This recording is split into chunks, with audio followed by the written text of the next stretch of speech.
Selamat datang di Pojok Santai. Sebelum Anda mendengarkan audiobook ini, kami menginformasikan bahwa channel ini adalah review audio dari buku yang ada di Indonesia. Untuk membaca keseluruhan buku ini, kami menyarankan membeli buku aslinya di toko buku kesayangan Anda, baik offline maupun online. Keberadaan channel ini dimaksudkan untuk membantu Anda mendapatkan pengetahuan dari buku-buku kesayangan Anda. Jangan lupa untuk subscribe, like, dan komen. Selamat datang di Pojok Santai, channel khusus yang membahas komik dan novel dengan cara asik. Berhasil menewaskan 2 dari 5 iblis dari Nanking tidak membuat Ki Hok pun berhenti. Bagaimana keseruannya? Yuk langsung saja disimak video berikut ini.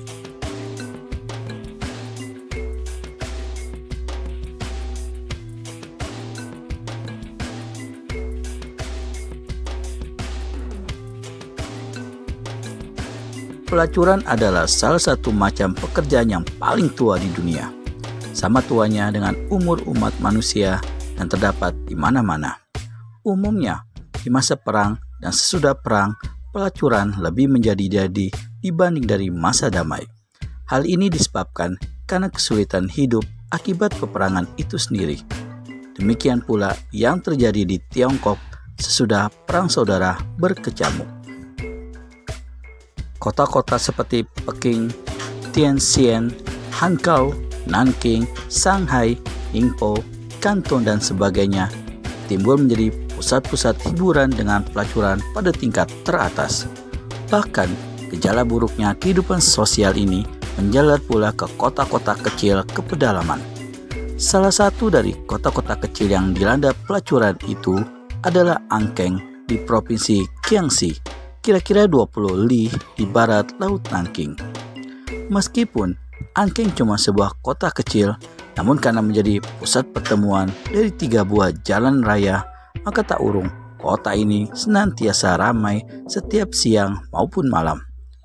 Pelacuran merajalela, mulai dari kelas murahan di lorong-lorong gelap yang sempit sampai ke tingkat tinggi di gedung-gedung besar dan mewah. Suatu hari di Angkeng, saat itu matahari pagi baru saja menyingsing naik. Di dalam sebuah kamar pada satu gedung mewah di pusat kota, yakni sebuah gedung pelacuran, terjadi pertengkaran antara seorang pelacur muda dengan lelaki yang telah memakainya semalam suntuk. Pelacur yang bernama Lucian Ching mengomel. "Semalam suntuk, kau berpuas-puas menikmati diriku. Masa kan dibayar segini?" Lelaki berambut gondrong aut-autan, bertampang seram, penuh cambang bauk liar, serta kumis jenggot meranggas, sesaat memandang Lucian Ching sambil menyeringai. Sementara kedua tangannya sibuk mengikat ikat pinggang jubah hitam yang dekil dan bau. "Lelaki brengsek, kalau tak punya uang cukup, jangan datang ke tempat ini dong." Kembali terdengar omelan Lucian Ching.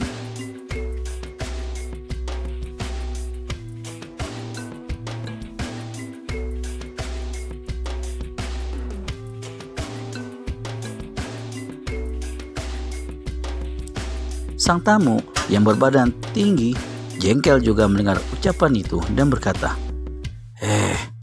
"Kalau tak mau dibayar sebegitu, biar ku ambil kembali uang itu." Lalu diulurkannya tangannya hendak mengambil uang di atas meja. Begitu uang dimasukkannya kembali ke kantong di balik jubahnya, tahu-tahu tamparan perempuan lacur itu mendarat di salah satu pipinya. Benar-benar lelaki tidak bermalu. Mendapat tamparan begitu rupa, si brewok yang bukan lain adalah Bu Cheng alias Nanking Kui Ong menjadi naik darah. Dijambaknya rambut si pelacur, sekali tangannya bergerak, perempuan itu dilemparkannya keluar pintu. Lucian Ching menjerit-jerit kesakitan.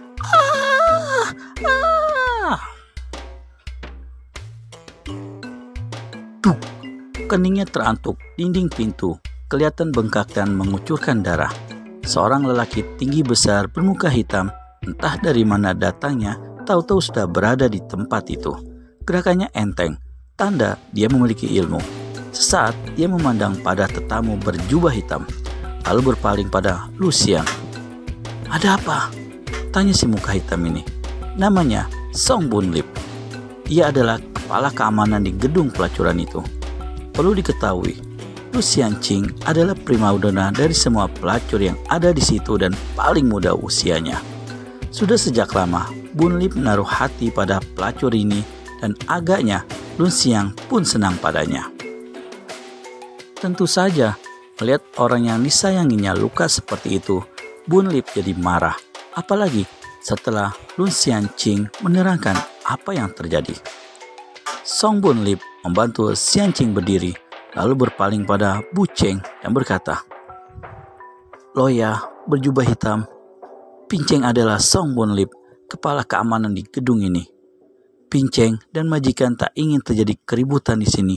Karenanya, Pinceng harap Loya suka membayar sewajarnya.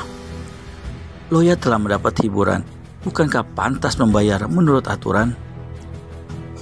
Loya itu berarti Tuan Besar, Pinceng itu berarti saya." Nanki Kue Ong yang penaik darah ditargul begitu rupa, mula-mula hendak melabrak si tinggi besar kepala keamanan itu. Namun melihat Song Bun Lip bersikap tenang dan pandangan matanya tajam, diam-diam Bu Cheng jadi tercekat juga. Setelah membetulkan ikat pinggang jubahnya, dia berkata, "Hei, aku kan sudah membayar. Betina sialan ini malah mengomel, memakiku, bahkan menampar. Apa kalian di sini tidak memberi pelajaran sopan santun padanya, hingga dia taunya cuma naik ke atas ranjang, mengangkang, lalu minta uang dengan cara yang kurang ajar? Sekarang, siapapun kau adanya, apapun pangkatmu di tempat ini, menyingkirlah, aku mau pergi." Song Bun Lip batuk-batuk beberapa kali. Setiap saat, tentu saja Loya boleh pergi, namun tentunya setelah membayar, seperti yang Pinceng bilang tadi. "Oh, berani kamu maksa." "Bukan memaksa Loya, kami di sini mencari makan." "Kalau tuan besarmu tidak mau bayar, kau mau apa, manusia muka hitam?" ejek Puceng.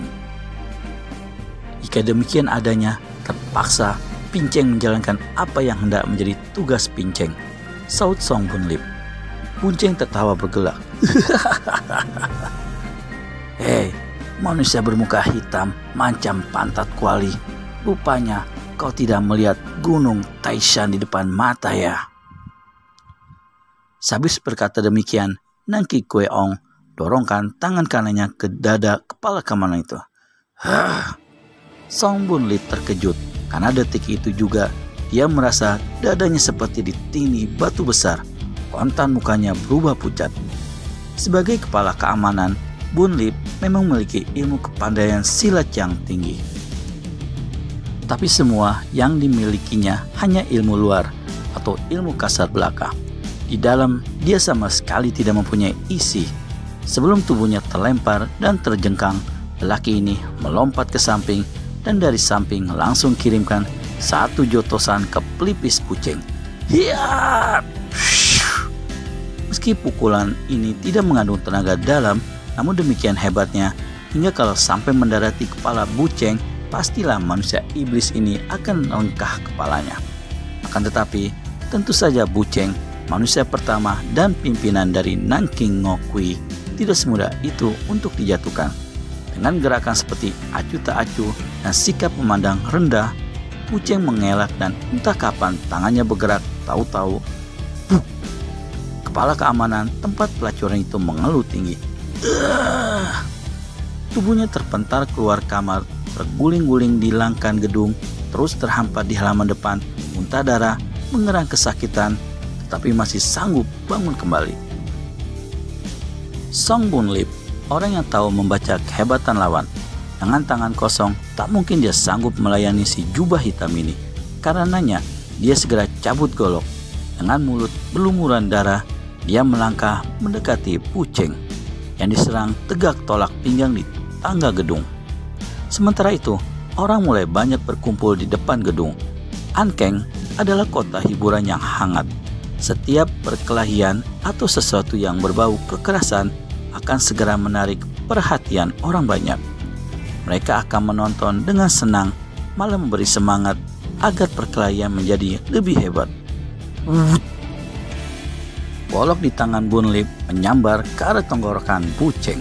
Serangan maut ini disambut dengan ganda tertawa oleh Nanking Koeong. Manusia pantat kuali tak tahu diri.